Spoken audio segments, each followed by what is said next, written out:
5 clever ways to shake up an avoidance emotions. The truth is, you don't transform a person's life by playing small. And if you're dealing with someone who's emotionally avoidant, you know exactly what I mean. They avoid depth like it's quicksand. They dodge intimacy like it's an incoming punch. But here's the thing. No one is born emotionally avoidant. It's a learned response. And if it's learned, it can be unlearned. You just need the right tools to bypass their defenses and tap into what's real. Ready to shake things up? Let's dive into 5 clever ways to rattle that emotional armor. Avoidants thrive in their comfort zone. It's their safe space, their fortress. It's where they feel protected from the messy, unpredictable world of emotions that they've worked so hard to avoid. But here's the kicker. Nothing ever changes inside the comfort zone. It's a place of stagnation, not growth. And when it comes to relationships with avoidance, this comfort zone becomes a barrier. If you're serious about reaching an avoidant, you have to understand that they won't willingly step out of that space without a little nudge. Okay, maybe a strong shove towards something deeper. Now, what does that mean in practice? It means you got to disrupt the numbness. Avoidants have often spent years perfecting the art of emotional detachment. They've learned to suppress uncomfortable feelings, intellectualize their emotions, or distract themselves with work, hobbies, or endless scrolling on their phone. They don't do this because they don't care. They do it because caring feels risky. Caring feels overwhelming, and deep down, they may not believe it's safe to feel at all. So they stay in control by avoiding situations that might push them to confront those deeper emotions. To shake things up, you need to disrupt that autopilot behavior.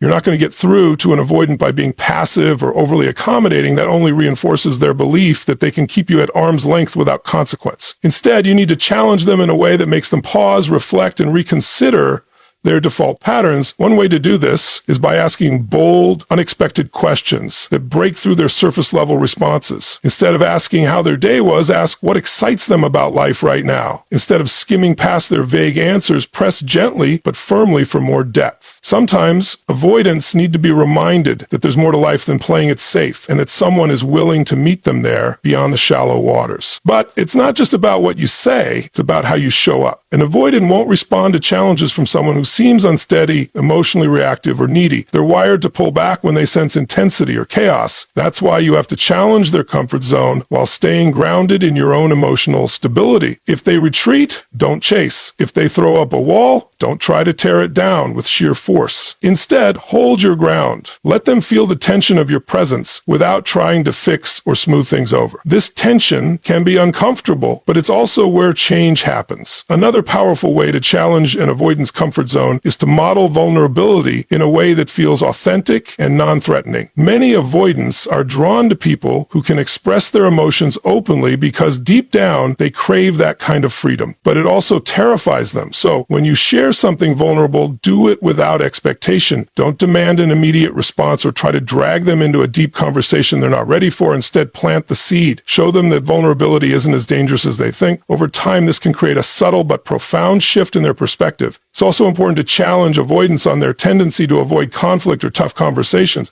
Many avoidants have learned to shut down at the first sign of discomfort, but this only reinforces their emotional avoidance. When conflict arises, don't back down or tiptoe around the issue. Address it directly, but calmly. Let them see that conflict doesn't have to mean chaos or rejection. When you handle conflict with grace and clarity, you're showing them that it's possible to stay connected even when things get messy. Ultimately, challenging an avoidance comfort zone is about creating opportunities for growth, not forcing change. It's about nudging them toward a new way of being without pushing so hard that they retreat even further. It's a delicate balance, but when done with empathy, patience, and confidence, it can open the door to deeper connection and lasting transformation. The key is to stay consistent, stay grounded, and trust the process, because real change doesn't happen overnight. But when it happens, it's worth every moment of the journey. One of the biggest mistakes people make when trying to connect with someone who has avoidant tendencies is chasing them. It's an instinctual response. When someone pulls away, the natural reaction is to close the gap, to pursue, to try to bring them back closer. But with avoidance, this strategy almost always backfires. Why? Because avoidants are wired to protect their independence. The more they sense someone chasing after them, the more they feel the need to create distance to reclaim their sense of autonomy. They may not even be fully aware of this dynamic, but it plays out time and time again. If you want to truly reach an avoidant, you have to flip the script. Instead of chasing, you need to evoke curiosity. Curiosity is a powerful tool, especially especially when dealing with avoidant people. When you chase them, they already know what's coming. They've seen it before. They can predict how the conversation will go, and they'll disengage before it even begins. But when you stop chasing and start creating a sense of intrigue, everything changes. Avoidants are naturally cautious, but they're also human, and like anyone else, they're drawn to what feels new, unpredictable, and a little mysterious. When you become someone they can't quite figure out, someone who doesn't react in the way they expect, you tap into that curiosity, and that's when they start leaning in. So how do you evoke curiosity in an avoidant? It starts with breaking familiar patterns. If you've been the one initiating contact, checking in, or trying to pull them into deeper conversations, it's time to pause, give them space, let them feel the absence of your usual efforts. This isn't about playing games, it's about shifting the dynamic. When you stop chasing, it disrupts their expectations. They might start wondering why you've changed, why you're not doing what they expected. And that wonder can be the first crack in their emotional walls. At the same time, you need to focus on becoming a little less predictable in your interactions. Avoidants tend to retreat when things feel too intense or when they sense a clear agenda. If you're always explaining your thoughts and feelings in great detail, they might feel overwhelmed and shut down. Instead, try expressing yourself in ways that leave room for interpretation. Make a thoughtful comment, then let it hang in the air without rushing to fill the silence. Share something meaningful, but don't demand an immediate response. Leave them with something to think about, something that lingers long after the conversation ends. Another way to evoke curiosity is by focusing on your own life and personal growth. Avoidants are often drawn to people who are grounded, self-assured, and independent. When you're deeply engaged in your own passions, when you're pursuing your goals with confidence and purpose, you become magnetic.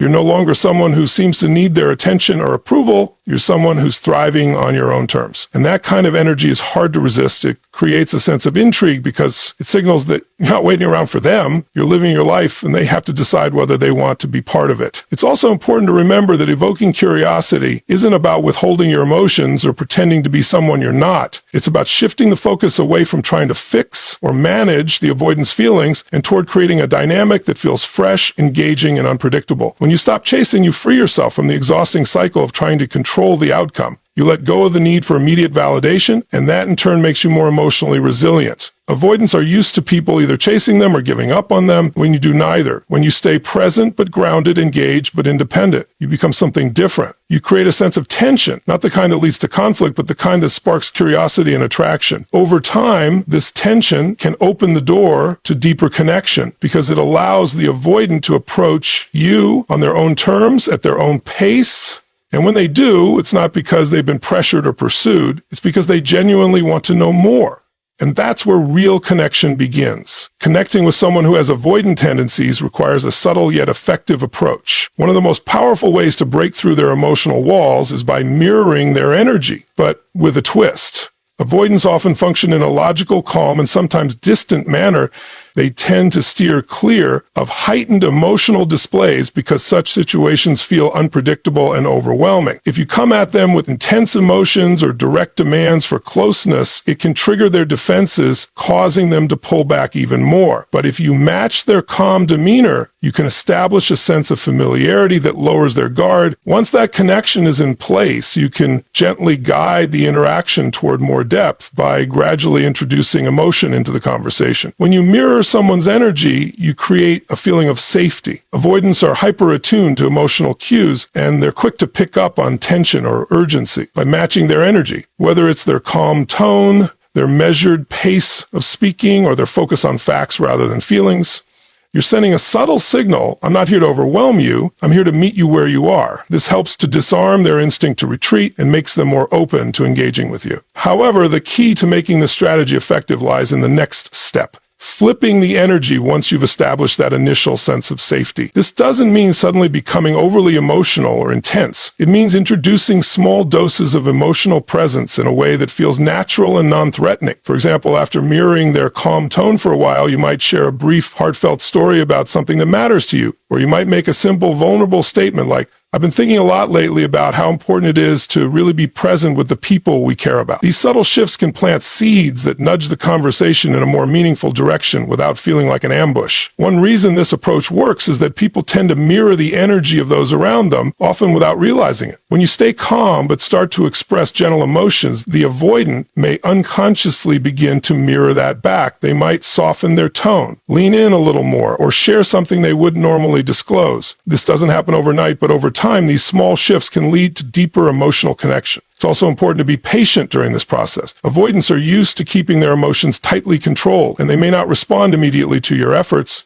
That's okay. The goal isn't to force an instant breakthrough. It's to create an environment where emotional expression feels safe and natural. When you stay consistent in your approach, you're sending a powerful message. I'm here, I'm steady, and I'm not trying to push you faster than you're ready to go. This steadiness can be incredibly reassuring to someone who's used to people either chasing them or giving up on them. Another way to flip the energy is by introducing a sense of playfulness or lightness into the interaction. Avoidance can be serious and self-contained, but that doesn't mean they don't appreciate humor or spontaneity. By mirroring their calm energy and then surprising them with a playful comment or a spontaneous suggestion, you can break through some of the rigidity that often accompanies avoidant behavior. This kind of emotional flexibility can be refreshing for them and can open the door to more relaxed, authentic connection. Throughout this process, it's crucial to stay true to yourself. Mirroring isn't about pretending to be someone you're not or suppressing your own emotions. It's about meeting the avoidant where they are and gradually guiding the interaction toward greater depth and authenticity. When done with empathy, patience, and self-awareness, this approach can create the kind of connection that avoids the usual pitfalls of chasing, conflict, or emotional shutdown. Ultimately, by mirroring and then flipping the energy, you're helping to create a new dynamic, one where the avoidant feels both safe and gently challenged to step outside their usual patterns. This balance of calmness and subtle emotional presence can pave the way for a deeper, fulfilling connection that's built on mutual trust and understanding. And over time, that connection can grow into something far richer than either of you might have imagined at the start. When it comes to avoidance, words often aren't enough. You can talk for hours, explain your feelings, or ask them questions, but if they're in avoidance mode, those words might not penetrate. Avoidants aren't necessarily indifferent, but they've trained themselves to disconnect from emotions, especially in situations that feel intense or vulnerable. That's why one of the most powerful ways to shake up an avoidance emotions is by creating moments they can't ignore, moments that hit differently, that bypass their defenses and linger in their mind long after the moment has passed. Avoidants often avoid emotional experiences by staying in control. They might intellectualize conversations, stick to safe topics, or retreat from anything that feels too raw or unpredictable. To break through that emotional numbness, you need to create experiences that disrupt their usual patterns. This doesn't mean staging dramatic gestures or confrontations. It means crafting subtle but meaningful moments that spark something deeper, moments that leave an impression, even if they don't show it right away. For example, imagine you're having a routine conversation with an avoidant partner or friend, and they're keeping things surface level as usual. Instead of pushing them to open up, you might suddenly share something deeply personal or vulnerable, something they didn't expect. You might say, "I've never told anyone this, but I've been thinking about how scared I was the first time I realized I might lose someone I love." Then let the moment hang there. Don't over-explain. Don't ask for a response, and don't try to manage their reaction. Just let the vulnerability sit in the space between you. Even if they don't say much in the moment, you've created an experience they won't forget. That kind of raw honesty can cut through the avoidant's usual defenses and leave them reflecting on it long after the conversation is over. Another way to create unforgettable moments is through shared experiences that take them out of their usual routine. Avoidants often live in a controlled environment where everything feels predictable and manageable. By introducing spontaneity, you can disrupt that sense of control in a way that feels exciting rather than threatening.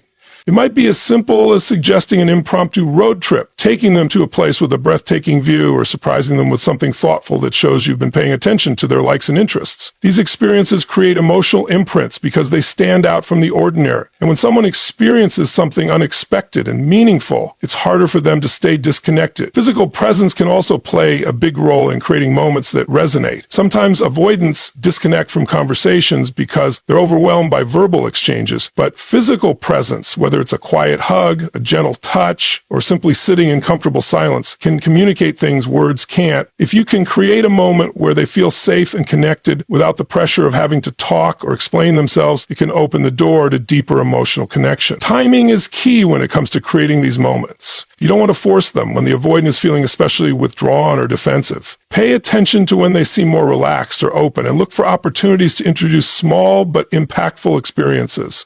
These moments don't have to be grand or dramatic. Sometimes it's the quiet, unexpected gestures that leave the deepest impression. A handwritten note, a favorite meal cooked without warning, or a spontaneous compliment that acknowledges something meaningful about who they are. These seemingly small actions can bypass the avoidance defenses and create an emotional spark. It's important to understand that creating moments that stick isn't about manipulation or trying to control how the avoidant responds. It's about offering them experiences that invite connection, presence, and vulnerability in ways that feel natural and non-threatening. Avoidants often resist emotional depth because it feels overwhelming or unsafe. By creating moments that feel grounded, genuine, and memorable, you're helping them experience emotional connection in a way that feels manageable. Over time, these moments can build on each other, gradually shifting the dynamic and deepening the connection. The key is to be consistent, patient, and attuned to what resonates with them. Avoidance may not show immediate signs of being affected, but that doesn't mean your efforts are wasted. Sometimes it takes time for those moments to sink in and begin to change how they think and feel, but when they do, they can pave the way for a more open, authentic, and emotionally rich relationship. One of the core traits of people with avoidant attachment is their deep-rooted fear of losing control. They've often grown up in environments where emotions felt unsafe, overwhelming, or neglected, so they've learned to rely on themselves and maintain tight control over their emotional world. To them, staying in control means avoiding vulnerability, keeping their guard up, and minimizing emotional risks. But here's the thing about control. It can also lead to disconnection, stagnation, and a lack of deep, fulfilling connections. If you want to help shake up an avoidance emotions, you need to challenge their need for control, but in a way that doesn't feel threatening or confrontational. The challenge here is that avoidants are experts at spotting attempts to break down their walls, and they'll resist anything that feels like an attack on their autonomy.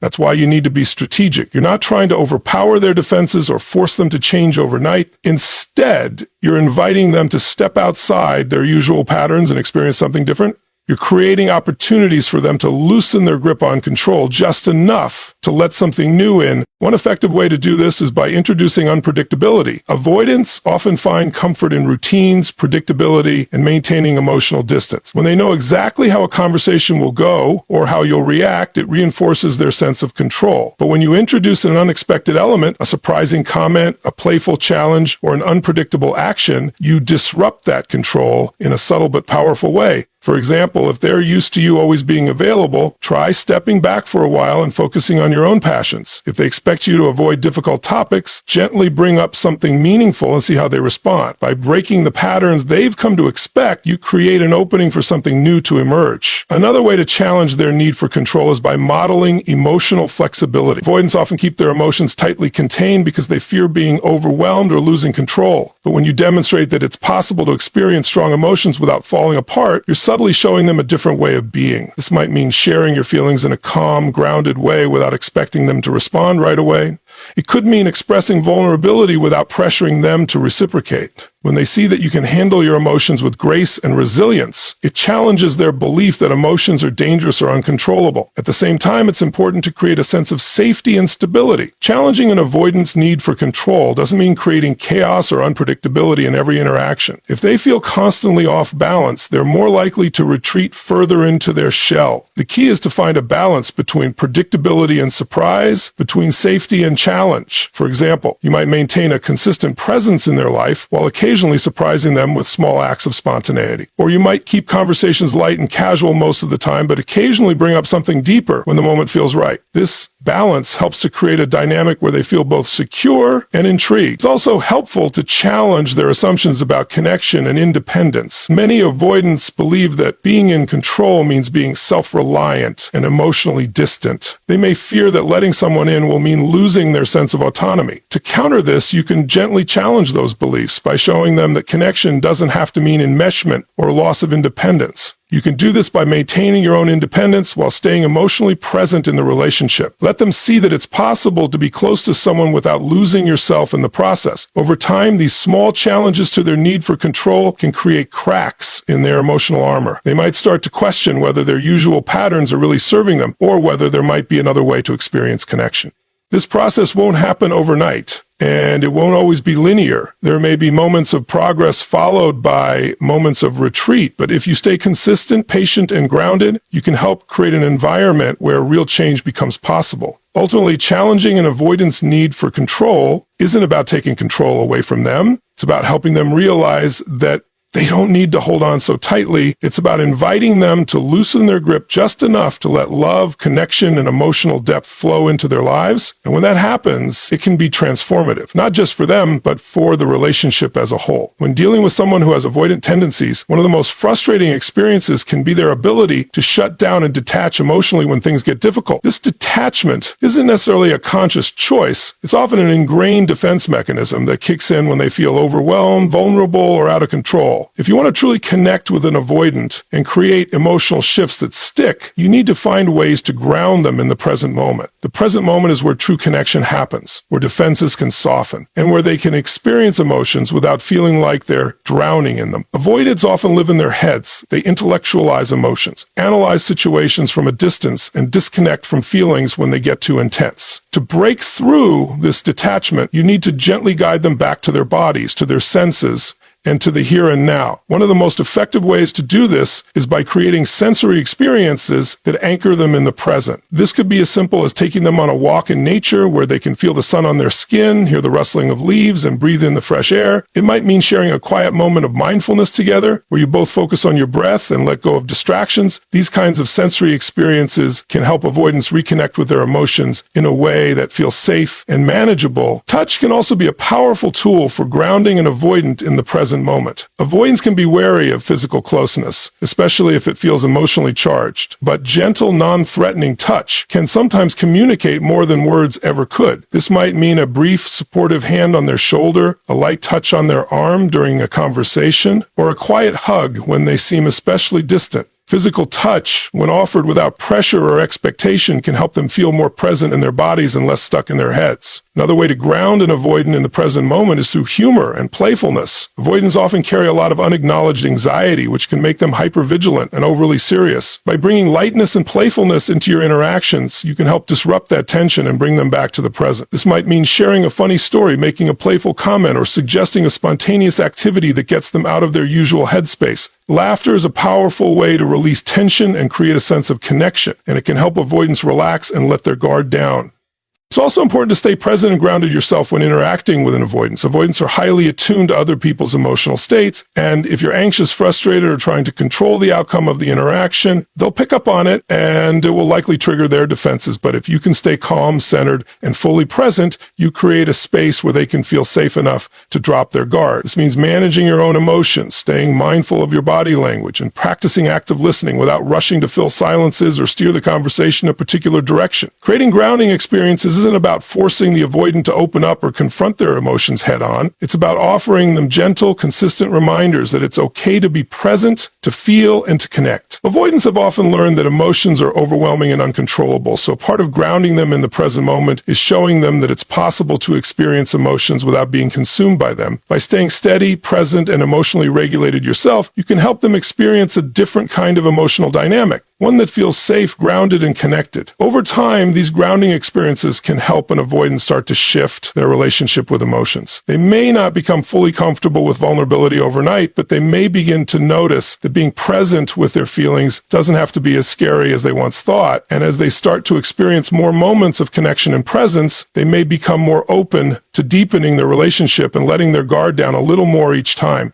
The process takes patience, consistency, and a willingness to stay present even when they pull back. But when you create grounding experiences that bring them into the here and now, you're planting seeds that can eventually grow into greater emotional openness, trust, and connection. And those seeds, nurtured over time, have the power to transform the dynamic in ways that go far beyond the present moment. One of the most impactful ways to create emotional movement in someone with avoidant tendencies is by focusing on their core desire for independence and self-sufficiency. Avoidants often have a deep-seated need to maintain control over their lives and emotions, stemming from early experiences where relying on others may have felt unsafe or led to disappointment. While this self-reliance can be a strength, it can also become a wall that keeps others at arm's length. However, when you acknowledge and respect their independence while simultaneously inviting them into interdependence, where two people can be strong individuals who also lean on each other when needed, you subtly challenge their rigid self-protection in a way that doesn't feel like a threat. Avoidants tend to resist any attempts to fix or change them because those efforts can feel like an encroachment on their autonomy. The more you try to push them toward emotional intimacy, the more likely they are to retreat. But when you demonstrate that you value their independence and respect their boundaries, you create a foundation of trust. This trust is essential if you want to encourage them to step outside their emotional comfort zone. One powerful way to do this is by celebrating their strengths and reinforcing their sense of competence. Avoidants often see emotional dependence as a weakness, so it can be helpful to frame emotional connection not as something that undermines their independence, but as something that complements it. For instance, you might acknowledge how capable they are at handling challenges on their own, while gently suggesting that sharing those challenges with someone else could make things a little easier. This approach doesn't threaten their independence, it expands their understanding of what true strength looks like. Another key strategy is to lead by example. Show them what healthy interdependence looks like by maintaining your own independence while also being open, vulnerable, and emotionally present. When you demonstrate that it's possible to be both self-sufficient and connected, you're offering them a new blueprint for relationships, one that doesn't require them to sacrifice their autonomy. This might mean pursuing your own passions and interests, setting healthy boundaries, and expressing your feelings without demanding that they do the same right away. By modeling this balance, you create a safe space where they can explore the possibility of connection without feeling like they're losing themselves in the process. It's also important to give them space when they need it. Avoidance can become easily overwhelmed when they feel pressured to connect, and giving them room to breathe can actually strengthen the relationship in the long run. This doesn't mean disappearing or withdrawing your support. It means respecting their need for space while maintaining a steady, consistent presence in their life. When they see that you're not going to chase them or try to control them, it helps to reduce their fear of enmeshment and allows them to come toward you on their own terms. In addition to respecting their independence, you can also challenge their assumptions about emotional connection by highlighting the benefits of mutual support. Avoidants often have a lone wolf mentality where they believe that they can only rely on themselves. By gently introducing moments where they experience the value of leaning on someone else, whether it's through practical support, emotional encouragement, or simply sharing a meaningful moment, you can start to shift their perspective. Over time, these small experiences can add up and help them see that connection doesn't have to be a threat to their autonomy. It can be a source of strength. Patience is key when working with avoidance, and it's important to recognize that change won't happen overnight. They've often spent years or even a lifetime building walls to protect themselves from vulnerability, and those walls won't come down all at once. But by consistently respecting their independence, leading by example, and gently inviting them into moments of connection, you can create the conditions for real, lasting change. Ultimately, the goal isn't to turn them into someone they're not. It's to help them expand their understanding of what it means to be strong and self-sufficient. True strength doesn't come from shutting people out. It comes from knowing that you can rely on yourself while also allowing others to be part of your journey. When avoidants begin to embrace this more balanced view of independence and connection, it can transform not only their relationships, but also their entire approach to life. As we wrap up, I want you to take a moment and reflect on everything we've covered. When it comes to avoidance, it's easy to feel frustrated, confused, or even rejected by their emotional distance. But here's the truth. Beneath that self-protective exterior is someone who deeply craves connection, but doesn't always know how to reach for it.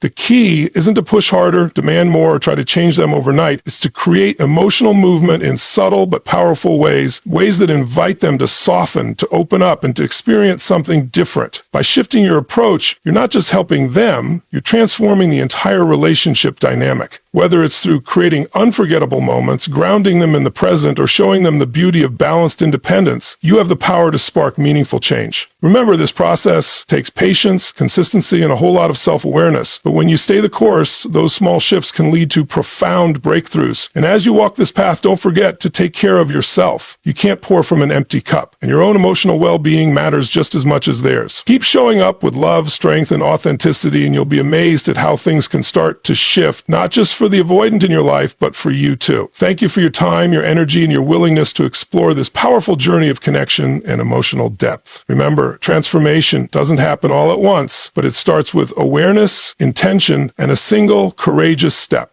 Thank you for being here today and for investing your energy into this topic. Whether you're navigating your own avoidant patterns or trying to better understand someone in your life, you're already making a difference by being open to growth and connection. If there's one thing I want you to take away from this, it's that even the most avoidant individuals can experience emotional breakthroughs when they feel safe, seen, and respected. And you have the power to help create that environment. Thank you for your openness, your curiosity, and your willingness to learn. Keep leaning into the process, keep showing up with authenticity, and keep believing that meaningful connection is always possible. Take care, stay strong, and remember, you've got this. Thank you.